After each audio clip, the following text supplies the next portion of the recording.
থাকবে না অনাচার, দুর্নীতি কদাচার, থাকবে না অনাচার, দুর্নীতি কদাচার, সকলেই শান্তিতে থাকবে। সেদিন সবাই খোদাই বিধান পে দুঃখ বেদনা ভুলবে। একটা কলি আমার সঙ্গে সবাই মিলে গাবেন। কোন একদিন এদেশের আকাশে কালেমার পতাকা দুলবে, সেদিন সবাই খোদাই বিধান পে দুঃখ বেদনা ভুলবে। যে কিনা বলো? উহুদের যুদ্ধের পরে, বদরের যুদ্ধের পরে মুসলমানদের বিপ্লব হয়ে যাবে পুরো বিশ্বব্যাপী, এমন একটা ভাব তৈরি হয়ে গেল। কাফেরদের গায়ের মধ্যে গাত্রদাহ শুরু হয়ে গেল, জ্বালাপোড়া শুরু হয়ে গেল। মুসলমানদের বিজয়কে আটকে দেওয়া যায় কেমন করে? কাফেররা প্ল্যান শুরু করলো, মদিনায় গিয়ে সবাই মিলে অ্যাটাক করব, মুসলমানদের নামটা জমিন থেকে আমরা মুছে ফেলবো। এই ঘটনা নবীজির কর্ণকুহরে পৌঁছে গেল। কাফেররা নাকি কয়েকদিন পরে মদিনায় আক্রমণ করতে আসবে সবাই মিলে। সংবাদটি পাওয়ার পরে আল্লাহর রাসূল সাল্লাল্লাহু আলাইহি ওয়াসাল্লাম মুসলমানদের দল নিয়ে একটা পরামর্শ স্বরূপ বৈঠক করলেন। আমার সামনে যেমন আপনারা বসে আছেন, নবীজির সামনে সাহাবায়ে কেরামরা বসে আছে। নবীজি ডাক দিয়ে বলছেন, সাহাবায়ে কেরাম শোনো, হয়তোবা 6 দিন পরে মদিনায় এক বিশাল বড় আঘাত আসবে। এই আঘাতকে প্রতিহত করবার জন্য কার কাছে কি বুদ্ধি আছে বুদ্ধি দেওয়া শুরু করো। একজন দাঁড়ায় বুদ্ধি দেয় বসে যায়, আর একজন দাঁড়ায় বুদ্ধি দেয় বসে যায়, আর একজন দাঁড়ায় বুদ্ধি দেয় বসে যায়। এরই মাঝে একজন সাহাবী, তার নাম হলো সালমান ফারসি রাদিয়াল্লাহু তাআলা আনহু, যার কথা ছিল সবচাইতে বিচক্ষণতার পরিচয়, সবচাইতে বড় বুদ্ধির পরিচয়। এটা বোঝার জন্য look at my right hand, আমার ডান হাত দেখবেন, কাউকে হাত তুলতে হবে না, আমার ডান হাত দেখেন। এই হাত আমি যেই দিকে ঘোরাবো আপনার চোখও সেই দিকে ঘুরতে হবে। Look at the right side, ডান দিকে একটু তাকান, একটু খেয়াল করেন, এই ডান দিকে একটা বিশাল লম্বা পর্দা আছে না নাই? এবার আমার দিকে তাকান, এই পর্দার নাম আমি দিলাম দেওয়াল। এবার বাম হাত তাকান, বাম দিকে তাকান, এখানে একটা পর্দা লম্বা ভাবে দেওয়া আছে না নাই? আমার দিকে তাকান, এই পর্দার নাম দিলাম আমি আরেকটা দেওয়াল, 2টা দেওয়াল হলো। এবার আমার পেছনে তাকান, ব্যানার দেওয়া, প্যান্ডেলের পেছনে পর্দা দিয়ে লম্বা সামিয়ানা দিয়ে ঘিরে দেওয়া, এটা হচ্ছে 3 নাম্বার দেওয়াল কিংবা 3 নাম্বার বেড়া। মদিনা এমন একটা শহর ছিল, মাদ্রাসার ছাত্র যারা আছেন তারা আমার চাইতে এই বিষয়গুলো আরো ভালো জানবেন। মদিনা এমন একটা শহর ছিল, মদিনার ডান দিকে দেওয়াল দেওয়া, বাম দিকে দেওয়াল দেওয়া, পেছন দিকটাও ঘেরা দেওয়াল দিয়ে বেষ্টিত। মদিনায় কেউ যদি প্রবেশ করতে চাইতো, জাস্ট একটা রাস্তায় খোলা ছিল, বাদ বাকি অল দ্য ডোরস আর ক্লোজড, সব দরজা বন্ধ, একটা গেট তথা একটা রাস্তা খোলা। সালমান ফারসি বলছে, ইয়া রাসূলুল্লাহ, my plan is like that, আমি যা ভাবছি, আমার চিন্তা হলো একটা রাস্তায় যেহেতু খোলা আছে, এই পুরো রাস্তা জুড়ে আমরা লম্বা একটা কূপ খনন করব, যেখান দিয়ে পানি উঠবে, আর কাফেররা চাইলেও এককভাবে সবাই মিলে মদিনায় অ্যাটাক করতে পারবে না। নবীজির এই প্ল্যানটা পছন্দ হয়েছে, যেই কথা সেই কাজ। সাহাবায়ে কেরাম 6 দিনের ভেতরে বিশাল লম্বা একটা কূপ খনন করেছে। কাফেররা যেদিন অ্যাটাক করতে আসবে, এসে দেখে অবাক করা বিষয়, পেছনে কথা কোন বেয়াদব বলে রে, থামো, স্টপ। হ্যাঁ, পেছনে যারা কথা বলছো, আমি তোমাকে বলছি স্টপ হয়ে যাও। আমি যেন কাউকে পাঠাইতে না হয় তোমাকে ধরবার জন্য। এখানে হাজারো শ্রোতা চাতক পাখির মতো তাকিয়ে আছে, তাদের কলিজা ডান বামে নয়, পরিপূর্ণ ওয়াজের দিকে তারা তাকিয়ে আছে, ঠিক কিনা বলে? বিশাল লম্বা কূপ খনন করেছে। কাফেররা বলছে হায় হায়, আমরা ঘোড়া নিয়ে মদিনায় ঢুকবো কেমন করে?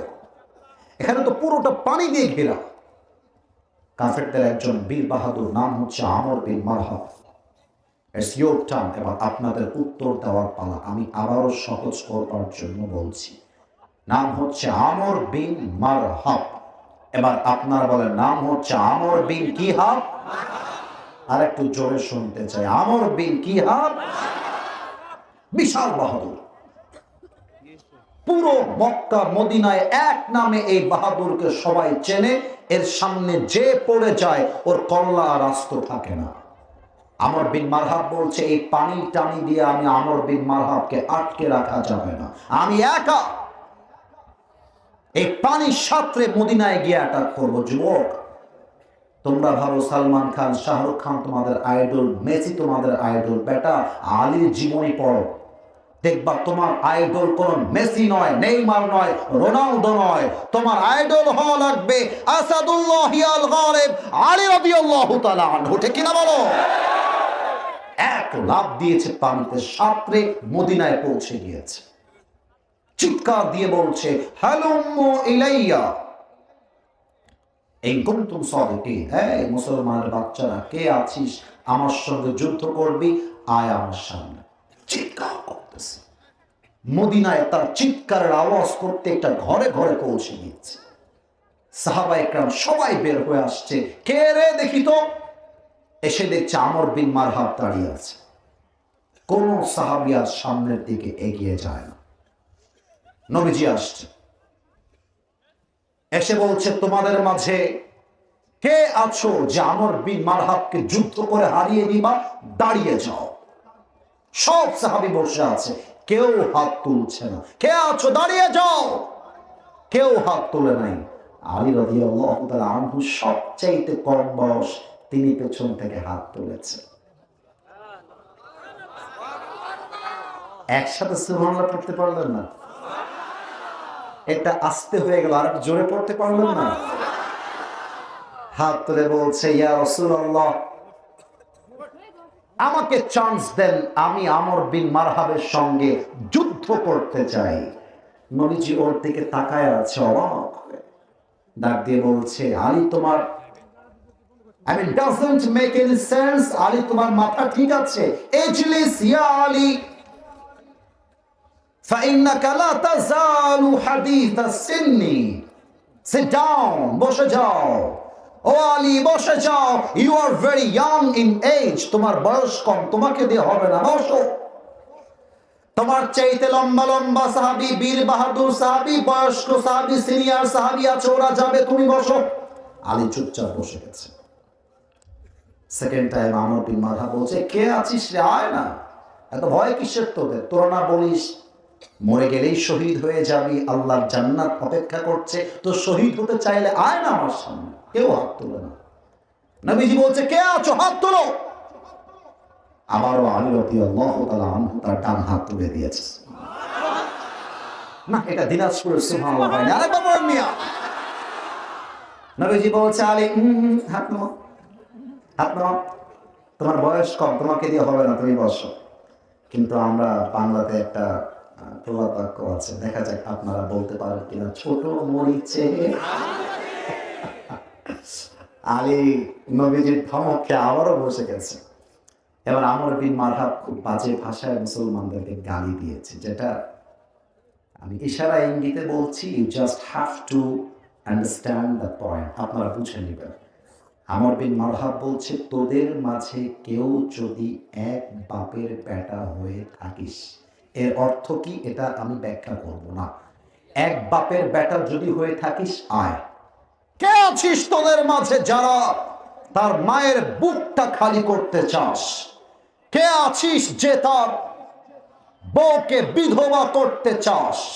কোন বাপের বেটা আছিস যে তার সন্তানকে ইয়াতীম করতে চাস? আয় আমি আমর বিন মারহাবের সামনে যুদ্ধ কর। কেউ হাত তুলে নাই, আবারও আলী হাত তুলেছে। নবীজি বুঝে গেছে বয়স কম হতে পারে, বাট আলীর কলিজার ভেতরে তাওয়াক্কুল আছে, এক শর্তের উপরে, তিনি কে? নবীজি বলছে আলী তার কাম হিয়ার, এদিকে আসো। এখানে কি নামা যায়? Okay, can you see this bottle? এই যে বোতলটা, পানির বোতল দেখা যায়? একটু জোরে বলেন, দেখা যায়? জাস্ট 5 সেকেন্ডের জন্য ভাববেন এটা কোনো পানির বোতল নয়, এটা এক বিশাল লম্বা তরবারি যার নাম হচ্ছে জুলফিকার। বলেন সবাই, কি ফিকার? নবীজি বলছে আলী এই নাও তোমার যুদ্ধের তরবারি, আর মাথায় রেখো ইযহাব ফাইনাল্লাহ মাকা। যুদ্ধ করতে গিয়ে কখনো যদি মনে হয় আমি একা, কেউ তো আমার সাথে নেই, মনে রাখবা আলী তুমি একাও নও, তোমার সাথে আছে কে? আলী জুলফিকারটা নিয়ে বলছে নবী আপনি অপেক্ষা করেন, আমি গেম ওভার করে আপনার কাছে আসবো। আলী বেরিয়ে পড়েছে যুদ্ধের জন্য। এবার একটু মাইক থেকে I will take step back, একটু পেছনে যাব, খেয়াল রাখবেন আমার দিকে সাউন্ডটা হালকা কম হতে পারে। আমাকে খেয়াল করেন, আমি এখন বসে আছি, আমার হাইটটা হচ্ছে এই বরাবর। আমি যদি দাঁড়িয়ে যাই আমার হাইট হবে এর চাইতে আর একটু লম্বা। আমার বামে যিনি বসে আছেন আমার প্রিয় হুজুর, ওনাকে দেখা যায়? আচ্ছা, আমি যদি দাঁড়িয়ে যাই একদম উঁচুতে যাব, এত উঁচুতে আমি যদি হুজুরকে পরিপূর্ণ দেখতে চাই আমার মাথাটা নিচু করতে হবে, আর হুজুর যদি আমাকে দেখতে চায় ওনার মাথাটা উঁচু করতে হবে। আমারটা মাথা নিচু করে দেখতে হবে, আর উনি যদি আমাকে দেখতে চায় মাথাটা উঁচু করে দেখতে হবে। আশা করছি বোঝাতে পেরেছি।